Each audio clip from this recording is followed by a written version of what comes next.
Bismillahirrahmanirrahim. Assalamualaikum warahmatullahi wabarakatuh. Baiklah, di video kali ini saya akan menjelaskan materi saya yang berjudul Munculnya dan Berkembangnya Kerajaan Islam Tertua di Indonesia. Yang pertama, Kerajaan Samudra Pasai. Sejarah berdirinya Kerajaan Samudra Pasai.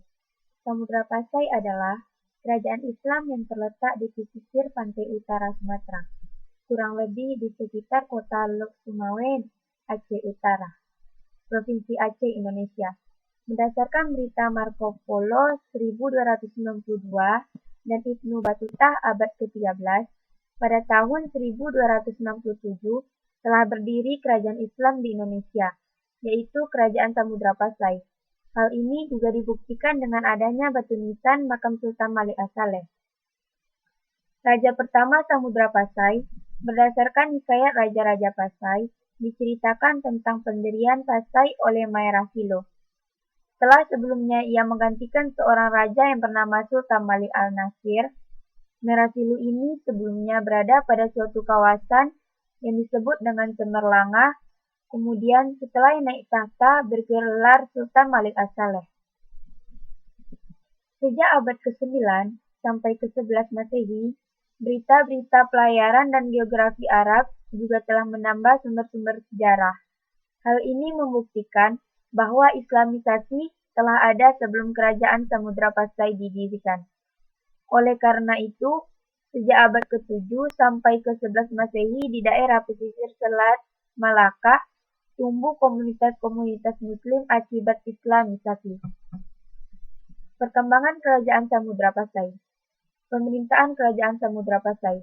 Pusat pemerintahan Kesultanan Pasai terletak di antara Krueng, Jombo Aye, Sungai Jambu Air, dengan Krueng Pasai atau Sungai Pasai.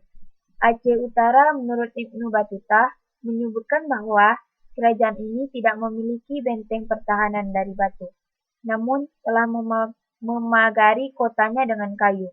Pada kawasan inti kerajaan terdapat masjid dan pasar serta dilalui oleh sungai Tawar yang bermuara ke laut. Dalam struktur pemerintahan terdapat istilah menteri, syah bandar dan kadi, sementara anak-anak sultan baik lelaki maupun perempuan digelari dengan tun.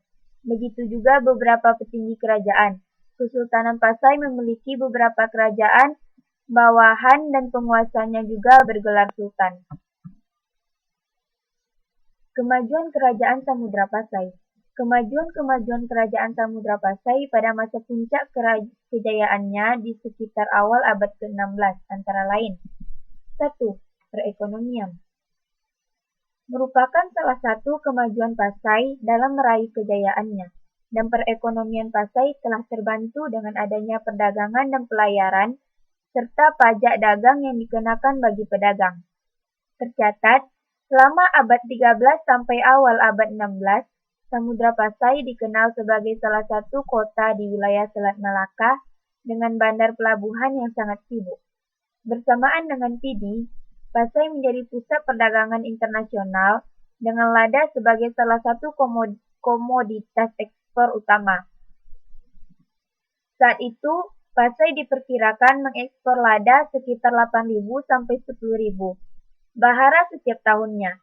Selain komoditas lain seperti sutra, kapur barus, dan emas yang didatangkan dari daerah pedalaman. Bukan hanya perdagangan ekspor-impor yang maju. Sebagai bandar dagang yang maju, Samudra Pasai mengeluarkan mata uang sebagai alat pembayaran. Salah satunya yang terbuat dari emas dikenal sebagai uang dirham. Agama dan budaya. Kehidupan masyarakat Samudra Pasai diwarnai oleh agama dan kebudayaan Islam.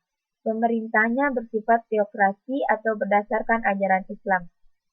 Rakyatnya sebagian besar memeluk agama Islam, walaupun pengaruh Hindu-Buddha juga turut mewarnai masyarakat ini. Dari catatan Ma Huandan, Tom Pires telah membandingkan dan menyebutkan bahwa sosial budaya masyarakat Pasai mirip dengan Malaka, seperti bahasa maupun tradisi pada upacara kelahiran, perkawinan, dan kematian. Kemungkinan kesamaan ini memudahkan penerimaan Islam di Malaka, dan hubungan yang akrab ini dipererat oleh adanya pernikahan antara putri Pasai dengan Raja Malaka, sebagaimana diceritakan dalam Sulalatus Salatin. Kehidupan sosial masyarakat Kerajaan Samudra Pasai diatur menurut aturan-aturan dan hukum-hukum Islam. Di sisi budaya, Kerajaan Samudra Pasai berkembang sebagai penghasil karya tulis yang baik.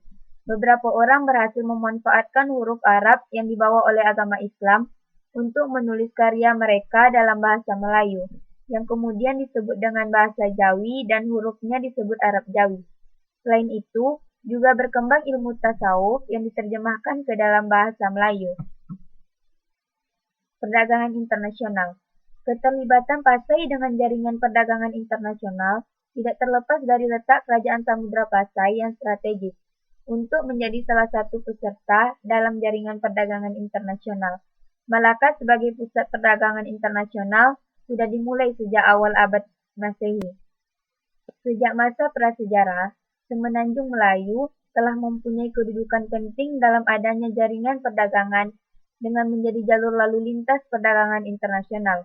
Menurut Ibnu Battuta, Samudra Pasai memiliki armada dagang yang kuat, faktor yang mendorong berkembangnya Samudra Pasai.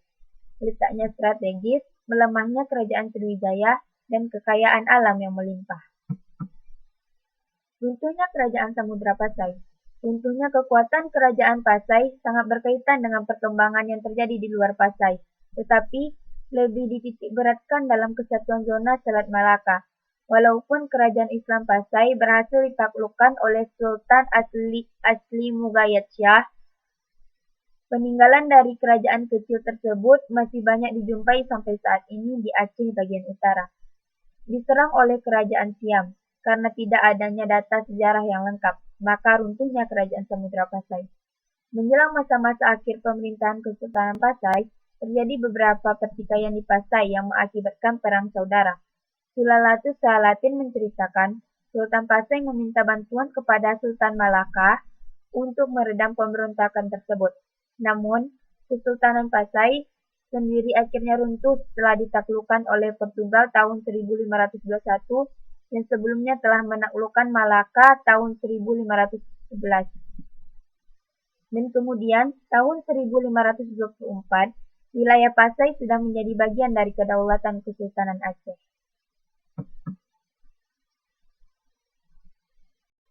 Kesultanan Malaka.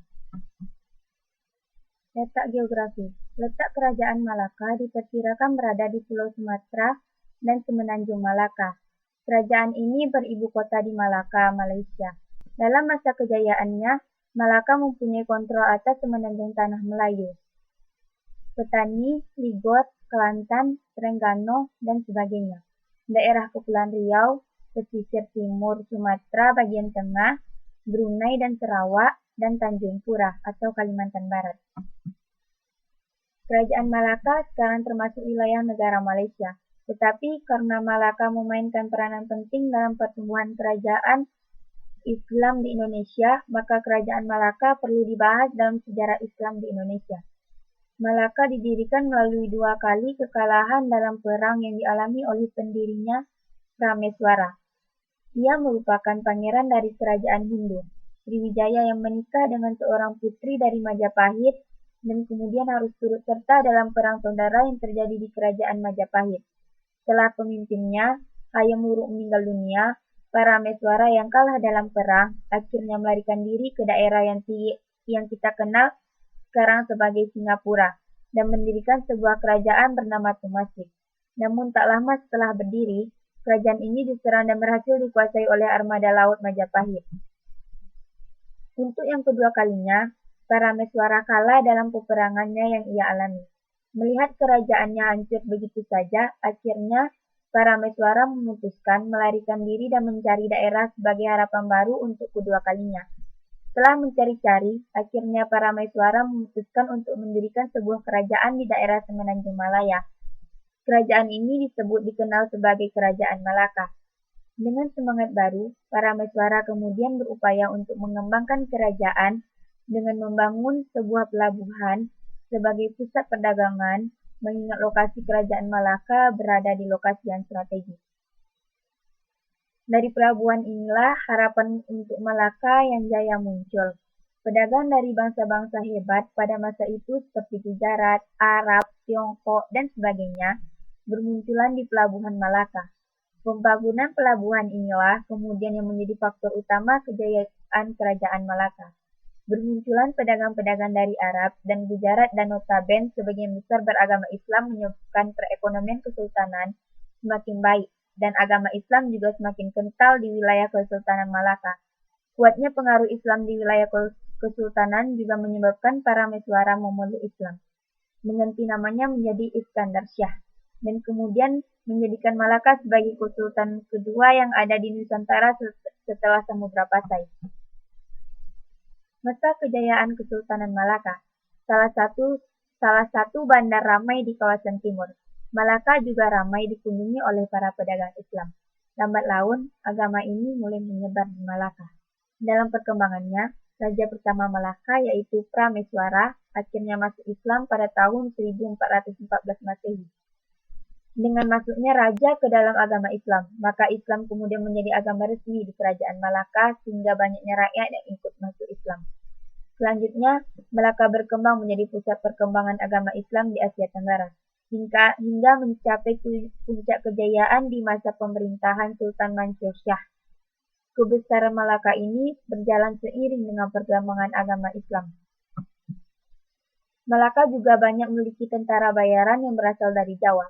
Selama tinggal di Malaka, para tentara ini akhirnya memeluk Islam. Ketika mereka kembali ke Jawa, secara tidak langsung mereka telah membantu proses penyebaran Islam di tanah Jawa. Dari Malaka, Islam kemudian tersebar hingga Jawa, Kalimantan Barat, Brunei, Sulu, dan Mindanao. Dalam masa kejayaannya, Malaka mempunyai kontrol atas daerah-daerah berikut: Semenanjung Tanah Melayu, daerah Kepulauan Riau, pesisir timur sebagian tengah, Brunei dan Sarawak, Tanjung Pura. Kehidupan politik. Dalam menjalankan dan menyelenggarakan politik negara, ternyata para sultan menganut paham politik hidup berdampingan secara damai, yang dijalankan secara efektif. Politik hidup berdampingan secara damai dilakukan melalui hubungan diplomatik dan ikatan perkawinan. Politik ini dilakukan untuk menjaga keamanan internal dan eksternal Malaka. Dua kerajaan besar pada waktu itu yang harus diwaspadai adalah Cina dan Majapahit. Maka Malaka kemudian menjalin hubungan damai dengan kedua kerajaan besar ini. Kehidupan sosial budaya. Pada kehidupan budaya, perkembangan seni sastra Melayu mengalami perkembangan yang pesat seperti munculnya karya-karya sastra yang menggambarkan tokoh-tokoh kepahlawanan dari kerajaan Malaka seperti Hikayat Hang Tuah, Hikayat Hang Lekir, dan Hikayat Hang Jebat. Sedangkan kehidupan sosial kerajaan Malaka dipengaruhi oleh faktor letak keadaan alam dan lingkungan wilayahnya. Sebagai masyarakat yang hidup dari dunia maritim, hubungan sosial masyarakatnya sangatlah kurang dan bahkan mereka cenderung mengarah ke sifat-sifat individualisme. Kelompok masyarakat pun bermunculan, seperti adanya golongan buruh dan majikan. Kehidupan ekonomi. Malaka menganut pajak penjualan, bea cukai barang-barang yang masuk dan keluar, yang banyak memasukkan uang ke kas negara. Sementara itu, raja maupun pejabat-pejabat penting memperoleh upeti atau persembahan dari pedagang yang dapat menjadikan mereka sangat kaya. Suatu hal yang penting dari kerajaan Malaka adalah adanya undang-undang laut yang berisi pengaturan pelayaran dan perdagangan di wilayah kerajaan. Keruntuhan Kesultanan Malaka. Akhir Kesultanan Malaka terjadi ketika wilayah ini direbut oleh Portugis yang dipimpin oleh Alfonso de Albuquerque pada tahun 1511. Saat itu, yang berkuasa di Malaka adalah Sultan Mahmud Syah. Usia Malaka ternyata cukup pendek, hanya 1,5 abad. Sebenarnya, pada tahun 1512, Sultan Mahmud Syah yang dibantu Dipati Unus menyerang Malaka, namun gagal merebut kembali wilayah ini dari Portugis. Baiklah, hanya sekian yang dapat saya sampaikan. Lebih dan kurang saya mohon maaf. Nun wal kolami wa maisturun. Wassalamualaikum warahmatullahi wabarakatuh.